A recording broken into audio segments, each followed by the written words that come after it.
A noiva de Cristo, eu vos saúdo com a paz do Senhor. Que alegria estar aqui mais uma vez com essa igreja tão amada, a qual eu e a minha casa já aprendemos a amá-los com verdade.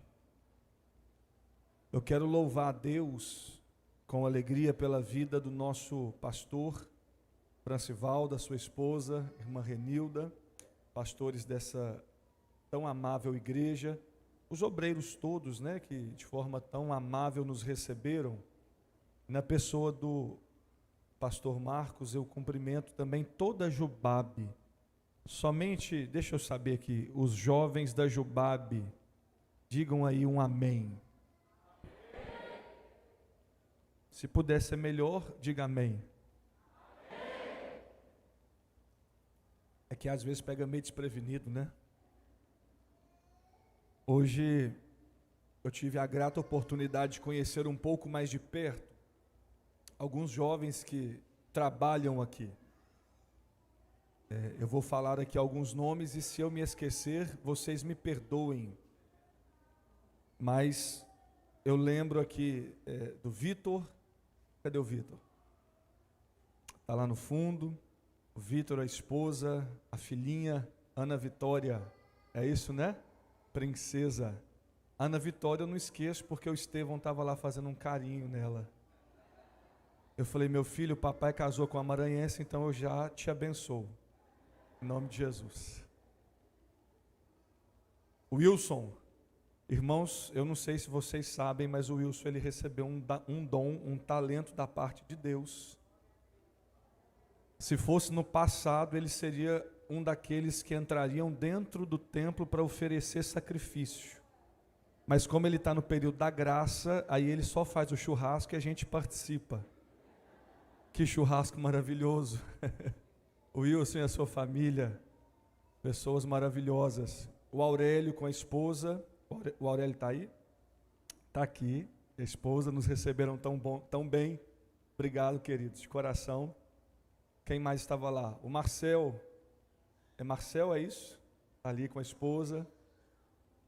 Eu me esqueci de alguém, Aurélio? Não, né? Eram esses. E a mamãe do Aurélio. Não, Marcos, você que me levou. Você eu não preciso citar mais uma vez, não. E a mamãe do Aurélio, que fez uma farofa, que, meu Jesus, a irmã França, que maravilha. Meus irmãos, como é bom nós desfrutarmos dessa comunhão. Quem pode dizer amém? Abra sua Bíblia no Evangelho que escreveu Marcos, capítulo 4, versículos 35 em diante, nós faremos menção destes.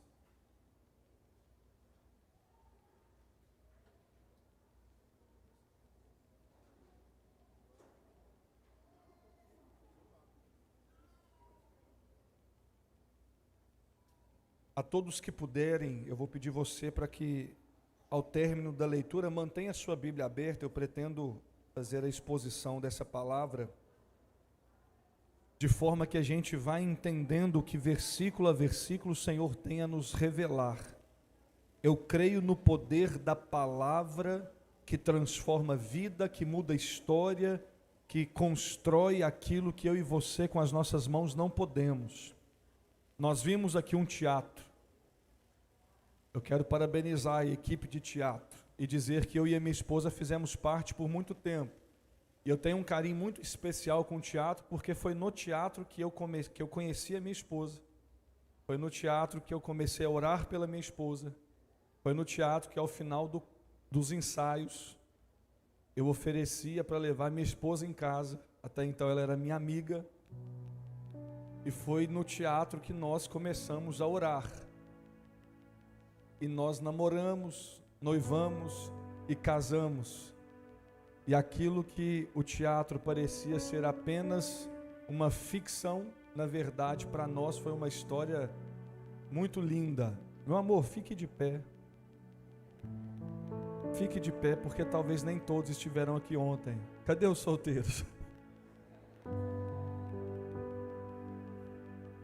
Os solteiros. Olhe para essa moça tão amável, tão irmãos, eu preciso fazer isso aqui.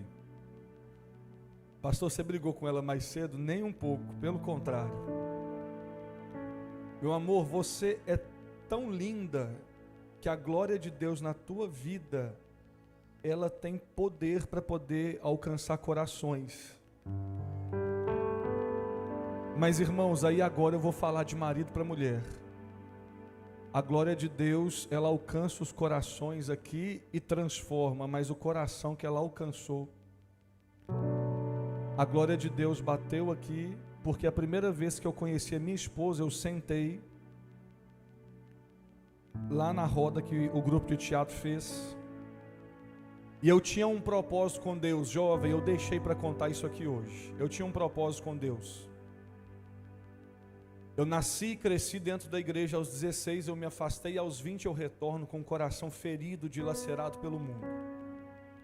Mas um dia eu disse assim: Senhor, eu nunca mais quero viver uma vida sem a Tua presença, mas agora eu também não quero vivê-la de qualquer jeito, mas eu quero me entregar por inteiro. Fale assim comigo: integridade. Todas as vezes que você ler integridade na Bíblia, entenda por inteiro. Quando fala alguém íntegro, significa alguém inteiro para um propósito. Inteiro. Aqui chama mexerica ou usa outro nome? Tangerina? Mais que se falar mexerica, sabe, né? Imagine você, alguém vai te dar uma mexerica, né? Uma tangerina. E aí da forma que te apresenta, ela está bela, mas quando você vira de cá, está cheio de podre.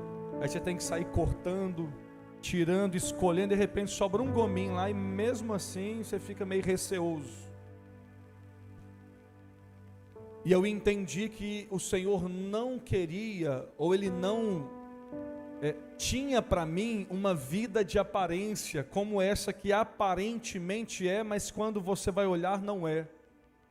E eu estava cansado de viver aquela vida mundana, e por 4 anos eu me permiti viver. E então eu fiz um propósito com Deus, eu falei: Senhor, de hoje em diante eu não me relaciono com nenhuma mulher em absoluto, que não seja a minha esposa. E aí, irmãos, aqui, jovem, eu te falo por que Deus me deu um presente daquele. Porque no dia que eu dobrei o meu joelho, eu disse, eu precisava ter escrito isso, registrado em cartório, para onde eu fosse pregar eu mostrasse. Mas eu sei que os irmãos acreditam, porque não teria por que ser diferente. Eu falei assim: Senhor, Tu sabes o quanto eu gosto de estudar. Me dê uma esposa que também ame estudar, para que a gente possa caminhar junto, para que a gente possa conversar e construirmos juntos ideias, sonhos, propósitos. Falei: Senhor, me dê uma esposa segundo o Teu coração, uma mulher que Te ame mais do que todas as coisas, mas também que ela ame e honre a família. Senhor, me dê uma mulher que ela não tenha necessidade de apresentar o seu corpo como sendo uma forma para que as pessoas a vejam, mas que o caráter dela fale tão alto que ela não passe despercebido por ser alguém de caráter. E aí por fim eu disse assim: Senhor, e mais um pedido eu lhe faço.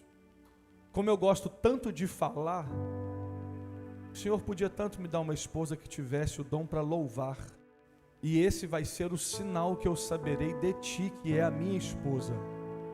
Eu disse: Pai, a partir de hoje eu não me relaciono com ninguém até que o Senhor traga a pessoa amada. Irmãos, e foram alguns anos orando, foi algum tempo orando. E eu me lembro que tem uma grande amiga nossa, uma moça de Deus,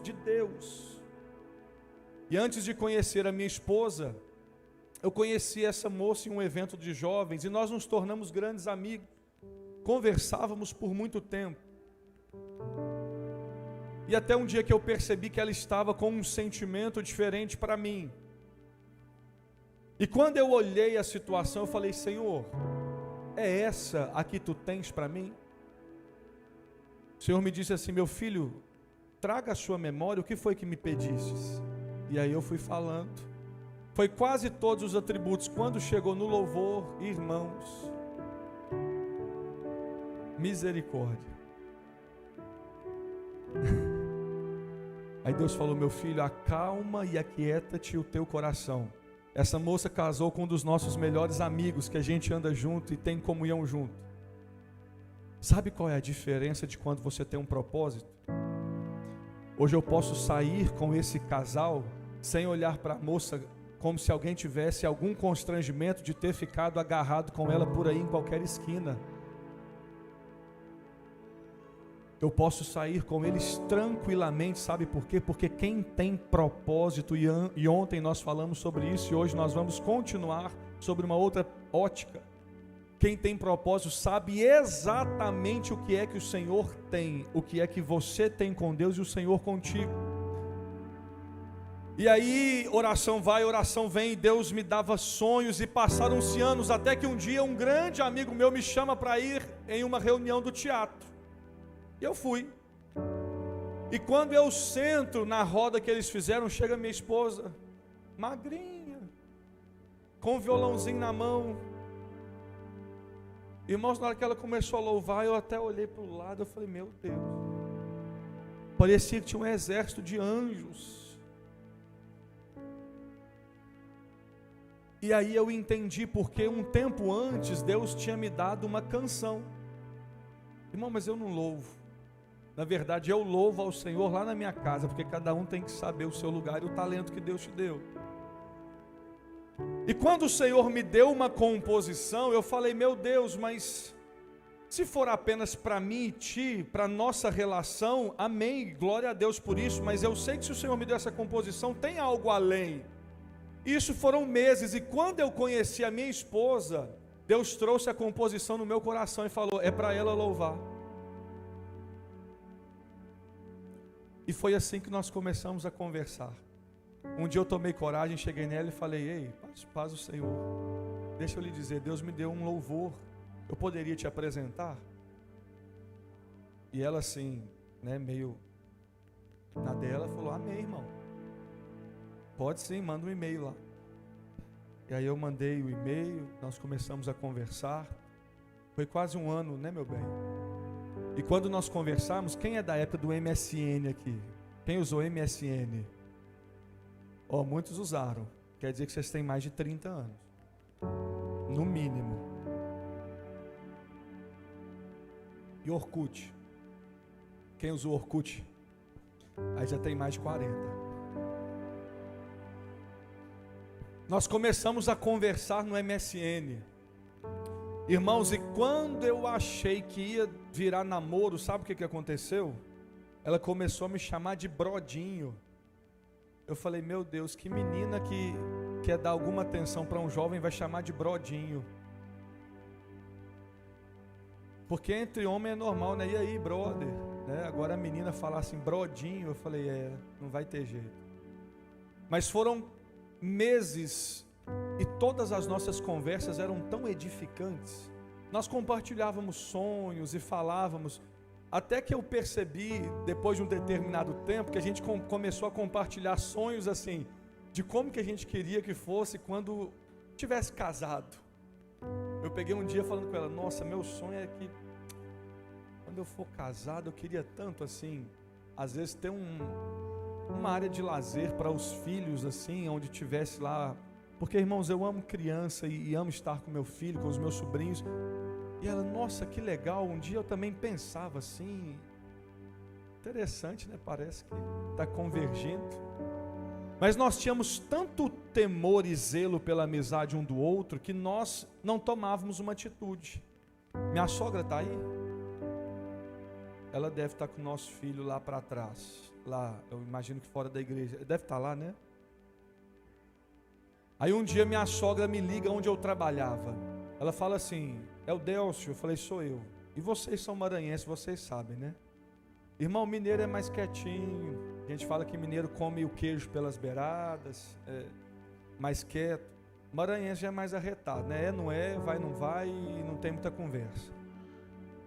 Irmãos, aí minha sogra me liga e fala assim: é o Delcio? Eu falei: eu preciso conversar com você. Eu falei: amém, irmã. Eu falei: meu Deus do céu. As varetas já, né, deu aquela. Eu falei: a irmã gosta de tomar sorvete? Ela falou: pode ser. Então tá bom, eu busco a irmã aí. Aí fui lá na casa dela, busquei. Aí na hora que nós servimos um sorvete, irmão, eu não sabia nem que sabor que eu estava servindo. Falei, o que essa irmã tem para conversar? Aí joguei alguma coisa lá dentro, no que sentou, ela falou, antes de você comer, o que você sente pela minha filha? Irmãos, e eu sempre trabalhei com vendas. E como bom vendedor, a gente tenta extrair do cliente algumas coisas primeiro para você ir conduzindo, né? E aí eu falei assim, me explica só um pouco melhor, a irmã está perguntando isso por quê? Deixei para ela, né? Aí ela falou assim, é o seguinte, a minha filha, ela te ama, já está, todo dia eu chego lá, ela me mostra uma foto, fala, mãe, esse menino aqui é bonito. Ela fala, não é muito bonito não, mas dá para o gasto. Nossa, mas olha o tanto que ele é bonito. Irmão, é Deus ou não é? Hã? É Deus. E aí ela falou, então o que você sente pela minha filha? Porque se você gostar dela, bom, se não, você já toma seu rumo que eu vou acabar com isso por aqui agora. Aí quando ela falou o que ela sentiu, eu falei, irmã, fala mais um pouco, o que mais que ela fala? Só bonito mesmo ou fala mais alguma coisa? E aí eu disse assim, irmã, eu amo a tua filha, eu quero te dizer que ela é a minha esposa, que há tanto tempo eu tenho orado e eu tenho buscado de Deus, e a irmã veio me trazer uma resposta. Daqui a um tempo eu estarei casando com a tua filha, e eu quero te dizer que eu vou respeitá-la, que o nosso relacionamento será em santidade, e que a irmã pode ficar com seu coração em paz, porque isso é Deus. Namoramos 2 anos e meio. Não é fácil. Quantos aqui estão namorando para casar? Levanta a mão. Já estão namorando e já estão com planos de casamento. Tem poucos aqui. Irmãos, principalmente quando você vai chegando próximo, esse casal que está junto, vocês estão com quanto tempo de namoro? Vocês que levantaram a mão. Quanto tempo de namoro? Abaixa a máscara assim, só para eu te entender. Quanto? Vocês. 8 meses? Vocês já estão falando de casamento? Olha eu complicando o rapaz. Mas é o seguinte, olha aqui para mim. Com 3 meses, eu e minha esposa estávamos indo atrás de olhar apartamento para comprar. Todo mundo é assim? Não, isso é particularidade nossa, mediante o que Deus fez conosco. Mas o que eu quero dizer? 2 anos e meio, irmãos. Depois de 1 ano de namoro, depois de 2 anos, e você tendo a certeza que era sua esposa, o que é o desejo do jovem? É tomar posse da bênção, irmão. É falar, minha filha, tu é uma carne comigo, eu contigo, vamos ser felizes. Os desejos da mocidade não podem falar mais alto do que os sonhos de Deus para o teu relacionamento. Irmãos, hoje nós vamos completar, mês que vem, 8 anos de casado. Sabe o que é não conseguir imaginar minha vida antes? Eu falo, gente, mas como que era minha vida antes? Que graça que tinha. Eu sem essa branquela.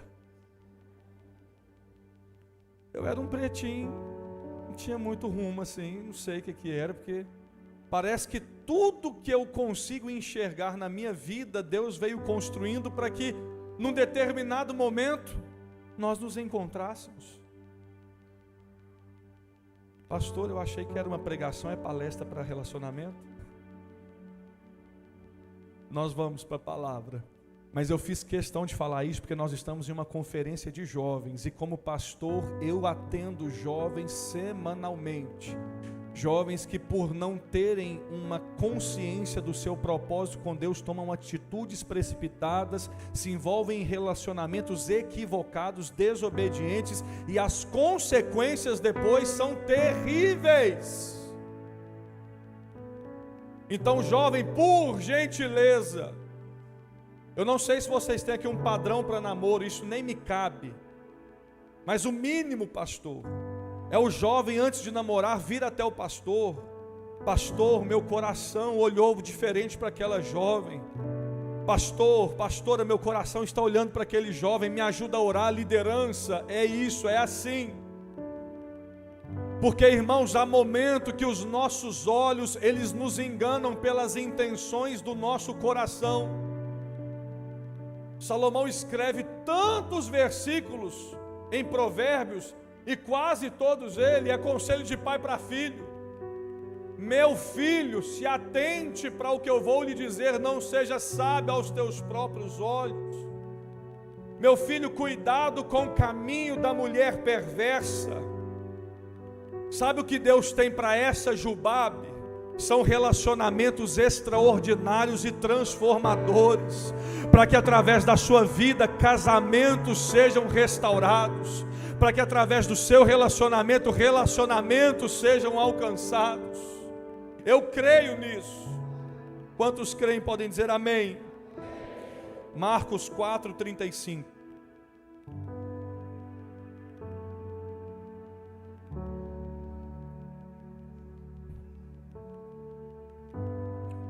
Marcos 4:35 em diante nos diz assim: e naquele dia, sendo já tarde, disse-lhes: passemos para outra margem.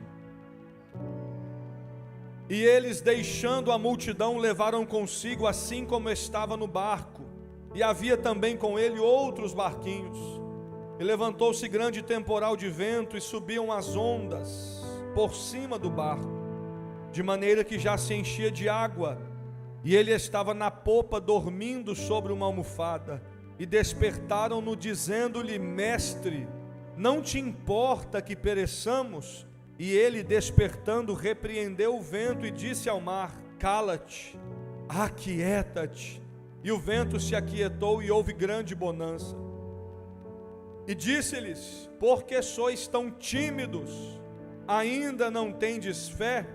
E sentiram um grande temor, e diziam uns aos outros: mas quem é este que até o vento e o mar lhe obedecem? Irmãos, eu vou fazer essa pergunta e a igreja vai responder: Jesus. Mas quem é este que até o vento e o mar lhe obedecem?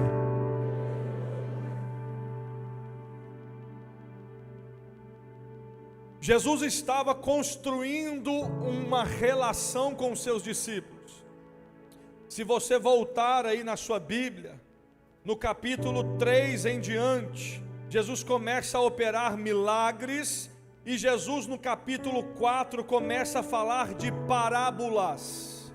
Parábolas eram narrativas curtas em que Jesus aplicava dentro de histórias uma realidade que todos compreendiam.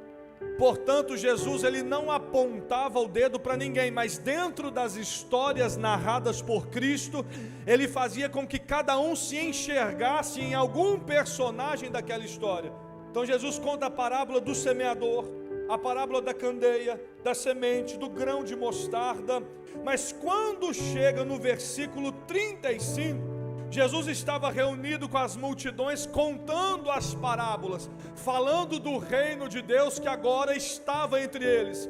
João, entendendo isso, quando vai escrever o evangelho que leva o seu nome, ele vai dizer que ele, o próprio Jesus, habitou. A palavra ali habitou é o mesmo que tabernáculo. Então ele tabernaculou aquilo que para o Antigo Testamento eles praticavam no tabernáculo. Agora o próprio Deus estava ali entre eles. Era Jesus, o Cristo, o prometido.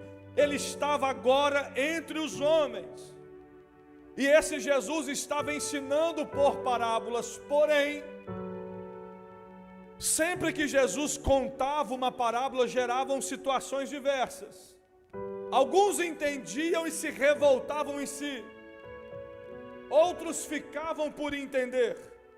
Mas tinham aqueles que chegavam em Cristo e perguntavam: Senhor, o que é que tu queres dizer através dessas parábolas? E sempre a Bíblia diz que eles, então, estando à parte, o Senhor os falava a respeito das parábolas. Mas eu imagino, irmãos, volte aí, olha a sua Bíblia no capítulo 4, a partir do versículo 30. Olha aí comigo. O 4. Irmãos, vocês vão ver eu bebendo água aqui quase que desesperadamente. Isso aqui é culpa do Wilson, viu? tanta carne que ele me fez comer hoje e a boca está secando. Então os irmãos não assustem não. Wilson, você me ajuda aí intercedendo, filho. Olhe comigo aí o versículo 30. A parábola do grão de mostarda. E dizia: ao que assemelharemos o reino de Deus? Ou com que parábola o representaremos? É como um grão de mostarda que, quando se semeia na terra, é a menor de todas as sementes que há na terra, mas, tendo sido semeado, cresce e faz-se a maior de todas as hortaliças e cria grandes ramos, de tal maneira que as aves do céu podem aninhar-se debaixo da sua sombra. E com muitas parábolas tais lhes dirigia a palavra, segundo o que podiam compreender.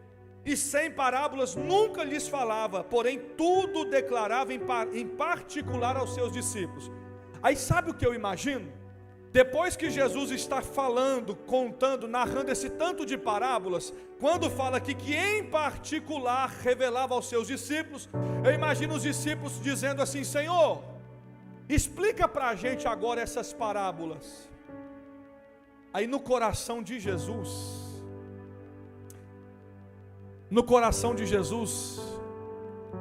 chega um momento de levá-los a um outro nível. Nós falamos isso aqui ontem, mas agora eu quero que você repita assim comigo. Para que eu possa viver. Você pode dizer: para que eu possa viver um outro nível, necessariamente eu preciso ter experiências com Deus. Olha aqui, Jesus estava narrando parábolas, e eu enxergo os discípulos dizendo: Senhor, nos dê o discernimento dessas parábolas. Aí Jesus diz: pois bem, é o 35 que nós lemos, veja aí comigo. E naquele dia, sendo já tarde, disse-lhes: passemos para outra margem. Quem foi que disse passemos para outra margem? Foi Jesus. Olha o que eles fizeram.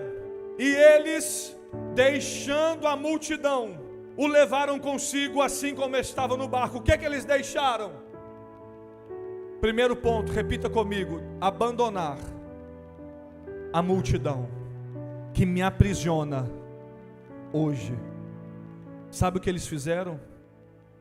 Jesus disse assim: vocês querem entender como é ter intimidade comigo? Pois bem, vamos para o outro lado. Olha aqui para mim. Do outro lado tem algo tão extraordinário de Deus para a tua vida.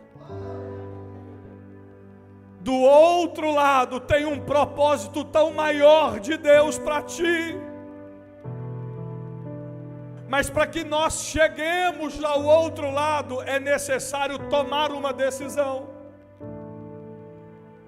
E a decisão é abandonar a multidão que me aprisiona. Eu não sei hoje qual é a multidão de pecados, de tentações e distrações que tem te aprisionado. Eu tenho ouvido frequentemente de pessoas que chegam para mim dizendo assim: eu precisei dar um tempo no Netflix, eu precisei cancelar a assinatura do Netflix, eu precisei vender meu Xbox, eu precisei fazer alguma coisa, porque eu não estava mais tendo um tempo mais profundo, mais íntimo com o Senhor, mas eu simplesmente estava trocando as coisas. Eu não sei exatamente qual a multidão que tem te aprisionado, mas hoje, se você quiser viver o extraordinário de Deus, é necessário atravessar para o outro lado, porque quem disse passemos para outra margem foi Jesus. E se é Jesus que diz, nós não devemos dizer: Senhor, me espera um pouquinho. Não. Quando Jesus te chama, Ele tem pressa. Quando Jesus ele vai ao encontro, Ele tem pressa.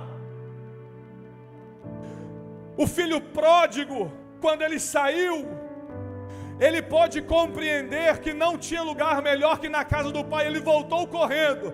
Mas o jovem rico que estava dentro da igreja todos os dias, quando teve a oportunidade de ter um encontro com Jesus, Ele não quis abandonar aonde o coração dele estava preso. Jesus disse: pois bem, você tem feito tudo quanto a lei ordena, mas falta-te uma coisa: vende tudo e me segue. Dê o que você tem aos pobres, porque isso tudo ficará aqui. Mas vem comigo. Eu imagino o semblante daquele jovem caindo, ele dando as costas e dizendo: é demais para mim atravessar para o outro lado, eu preciso deixar tudo. Eu não sei o que é que o Senhor está requerendo de você, mas independente do que seja, entrega tudo, confia. Entrega tudo nas mãos do Senhor, porque você vai ver, não há nada mais tremendo, mais extraordinário do que você estar numa posição de completa dependência dEle, de onde você não faz ideia como vai vir o milagre, a provisão, a providência, como vai ser a cura, você não faz ideia, mas o Senhor te chamou e você obedeceu. Você sabe que vai vir, independente de onde, mas você sabe que vai chegar. Eles deixaram a multidão e o levaram consigo no outro barco. Repita comigo: e havia também com ele outros barquinhos. É a parte B do versículo 36. Olha aqui, quando você tomar a decisão de atravessar e viver o extraordinário de Deus lá do outro lado, aonde o Senhor te chama para viver, sabe o que acontece? A parte B: e havia também com eles outros barquinhos. Escute, as bênçãos de Deus, elas nunca são para ficar retidas em nós. Eu costumo dizer que a nossa vida jamais pode se assemelhar a uma represa, aonde abre-se ali um espaço e fica ali uma água empoçada. A nossa vida é como um rio, tudo que o Senhor derrama em nós tem que continuar correndo e ser derramado para o outro, porque todo tanto que derramar o Senhor vai continuar te dando, independente qual seja a área da tua vida. Eu conheço pessoas que os celeiros são transbordantes, sabe por quê? Porque não tem apego com a finança. Se Deus falar assim: meu filho, pega esse carro seu, dá para aquela família, porque vai fazer minha obra, a pessoa fala: Senhor, é agora, pega, meu filho está aqui, já estou transferindo o documento. Aí se o carro era Deus dá 10 vezes melhor. Sabe por quê? Porque simplesmente vive essa vida como o Senhor nos chama para viver, o reino de Deus em primeiro lugar, e tudo que eu tenho é para servir o reino. E isso tem que partir de mim, tem que começar em mim. Sabe por quê? E havia com eles outros barquinhos. Olha o versículo 37. E levantou-se grande temporal de vento, e subiam as ondas por cima do barco, de maneira que já se enchia de água. Agora veja você, estava ali Jesus no barco com os discípulos. Aí o 38 fala que ele estava na popa dormindo. Irmãos, mas não tinha outros barquinhos? Não tinha outros barquinhos? Jesus estava aqui no barco com seus discípulos, e tinham outros barquinhos que vinham juntos, seguindo ao barco deles. Subiu um grande temporal de vento. Porventura poderia esse temporal vir apenas sobre o barco em que Jesus e os seus discípulos estavam? Ou esse temporal atingiram todos que estavam no mar? Atingiram a todos. Agora veja, Jesus está dormindo aqui, os seus discípulos desesperados aqui. Imagina o desespero dos de lá. Mas sabe o que acontece? Os que estavam no outros barquinhos estavam olhando lá para o barco de Jesus. Jesus está lá na vida deles. Se vier algo de lá, eu sei que vai me alcançar. Toma posse sobre a tua vida. Tem pessoas que estão te observando, tem pessoas que estão te enxergando, Tem pessoas que te conhecem, que te veem, que te têm como exemplo, que você não faz nem ideia. Lá no seu trabalho, na faculdade, na sua família, tem pessoa que nunca fala na sua frente, mas dentro do coração tem você como um exemplo. E sabe o que acontece? Uma hora a tempestade vem no barco de todos nós, sem exceção, crentes ou incrédulos. Uma hora a tempestade bate na popa do nosso barco. Uma hora a tempestade joga o nosso barco para cima, as águas começam a vir sobre o casamento, sobre os relacionamentos. Mas tem algumas pessoas que estão lá no barquinho, estão observando, estão dizendo: eu sei que Jesus está na vida dele. Eu sei que Jesus está na vida dela. E se ele perseverar, eu sei que essa calmaria dele vai me alcançar, porque a minha prova está sendo semelhante à dele. Agora eu vou traduzir para você. É aquela pessoa que está dizendo assim: se ele não desistir, eu vou dobrar os meus joelhos e aceitar o Jesus que ele serve. Deixa eu lhe dizer, talvez tenha algum pai aqui que está orando por um filho há muito tempo. Talvez tenha alguma mãe aqui chorando porque queria ver tua filha aqui dentro. Algum avô, alguma avó. Deixa eu lhe dizer algo.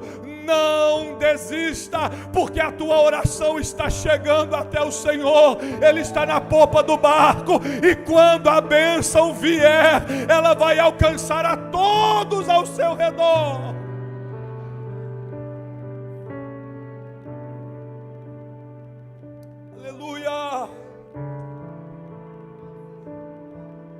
Jesus estava na popa dormindo sobre uma almofada. Irmãos, como Deus é extraordinário. Se não fosse Bíblia, nenhum de nós acreditaríamos nessa história. É ou não é, irmãos? Tem condição humana de se conceber a ideia. Diferente de Jonas, que estava lá no porão da embarcação, Jesus estava na popa, irmãos, dormindo sobre uma almofada, e mediante uma tempestade dessa, tem condição humana para isso? Não tem. Mas lá estava o mestre. Sabe o que é que o mestre queria dizer com simplesmente o silêncio dele? É que há momentos na minha e na sua vida que o silêncio de Deus, ele nos faz ter a nossa fé edificada. Eles estavam o tempo todo pensando o que é que eles fariam. O mestre estava lá dormindo. O final do texto vai dizer que Jesus pergunta para eles: por que sois tão tímidos? Ainda não tendes fé? Há momentos que o silêncio de Deus na minha e na sua vida é uma porta aberta que o Senhor está te dando para que você seja uma voz profética na situação do caos. Sabe o que é que Jesus queria dizer para eles? Isso aqui que vocês estão vivendo é a explicação da parábola. Quando eu falei do grão de mostarda do reino de Deus, aqueles que vivem o extraordinário de Deus entendem que não é apenas vir para a igreja e falar, mas é quando dói, é quando eu choro, é quando eu sou machucado, é quando tudo em mim parece não ter mais uma saída. Aí o Senhor me faz entender: ei, eu te dei autoridade, abra a tua boca no meio da situação que você está vivendo e comece a me louvar, comece a profetizar. Você está vendo o seu filho chegando em casa de madrugada, bêbado, talvez usando drogas, indo para lugares que estão fazendo o seu coração estar aflito. Quando o seu filho chegar, você vai dar um abraço nele e vai dizer todas as vezes: meu filho, você é do Senhor, você tem uma marca em ti, eu não abro mão de você, meu filho. Hoje você está chegando assim, mas eu profetizo que em pouco tempo você vai chegar esse mesmo horário, 4, 5 horas da manhã, das vigílias da igreja, e você vai chegar cheio do Espírito Santo.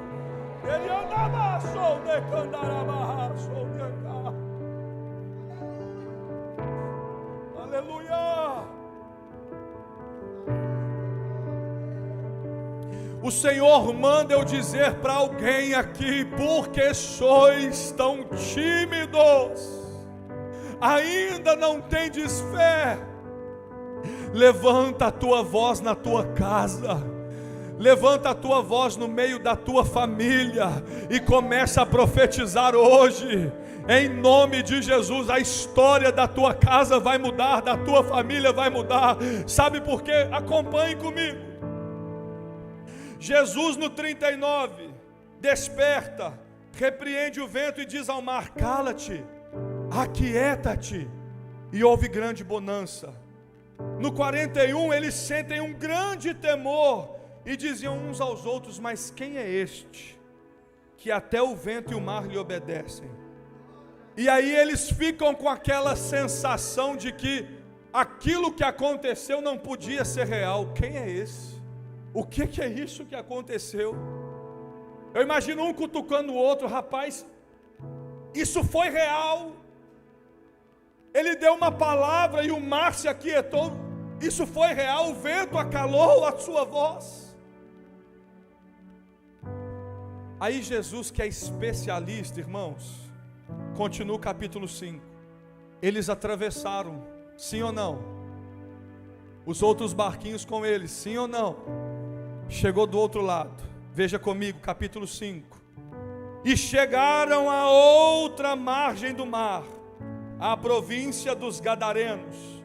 E saindo ele do barco, lhe saiu logo a seu encontro dos sepulcros um homem com espírito imundo, o qual tinha sua morada nos sepulcros, e nem ainda com cadeias alguém o poderia prender, porque tendo sido muitas vezes preso com grilhões e cadeias, as cadeias foram feitas por ele em pedaços, e os grilhões em migalhas, e ninguém o podia amansar.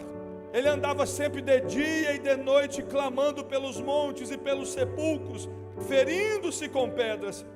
E quando viu Jesus ao longe, correu e o adorou. Esteja de pé, por gentileza, aqui eu encerro.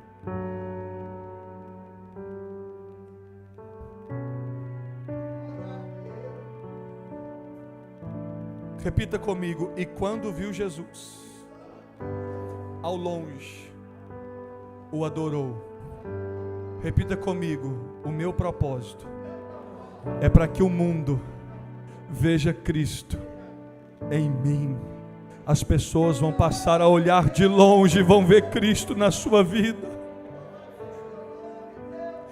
As pessoas vão te ver de longe, vão ver Jesus em ti e vão se render ao Senhor. Jubabe, levante a sua mão. Os jovens da Jubabe, levante a sua mão.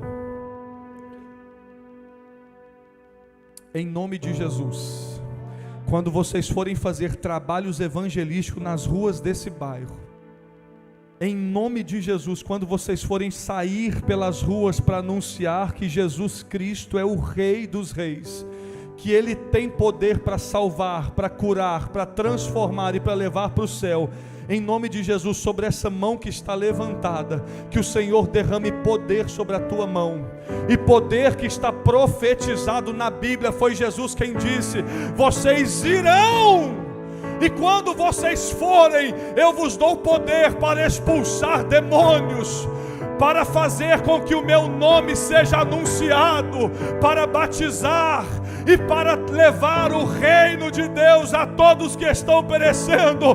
Em nome de Jesus, eu deixo uma palavra profética sobre a Jubabe. O ano de 2022 será um ano de colheita, porque essas mãos ganharão almas para o reino de Deus. Deus abençoe os irmãos em nome de Jesus.